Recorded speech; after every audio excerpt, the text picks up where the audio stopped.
My name is Cathy Whitty and my company is called Cathy Spelt for Health.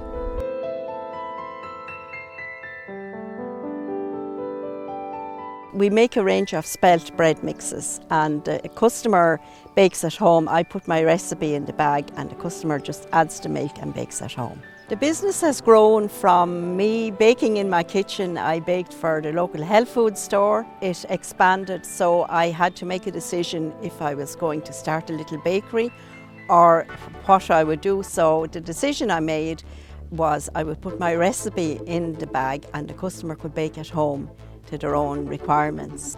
I was solving my problem in that I had wheat allergy and I started baking with spelt. I saw then that there was actually a need. People like me had intolerances and then I was able to solve their problem as well. The main challenges for me in establishing my business was lack of business experience. And I overcame that by visiting my local enterprise office in Wicklow, and they have advice and mentoring and courses, and that really gives you good grounding. What's unique about us is that actually I'm, unlike Betty Crocker, I do exist and I have a great team behind me. We concentrate on our spelt mixes.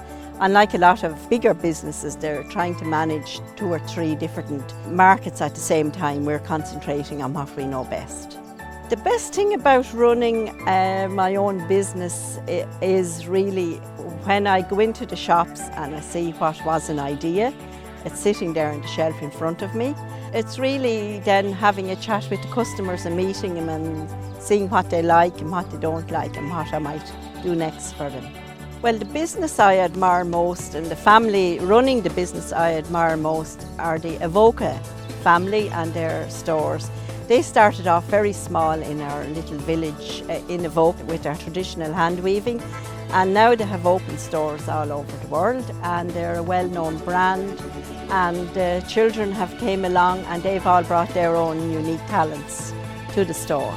The most challenging aspect of running the business is juggling. You have to be a juggler. You have so many things going on at the one time. You have to be able to do everything or try to do everything, and I find that sometimes can be a challenge. The best piece of advice I would give any woman starting up her own business would be, first of all, have a product or a business that people want to buy. And secondly, when she has done her market research and has found her customers, that she should visit her local enterprise office, discuss it with them there, and they will put her on the right path.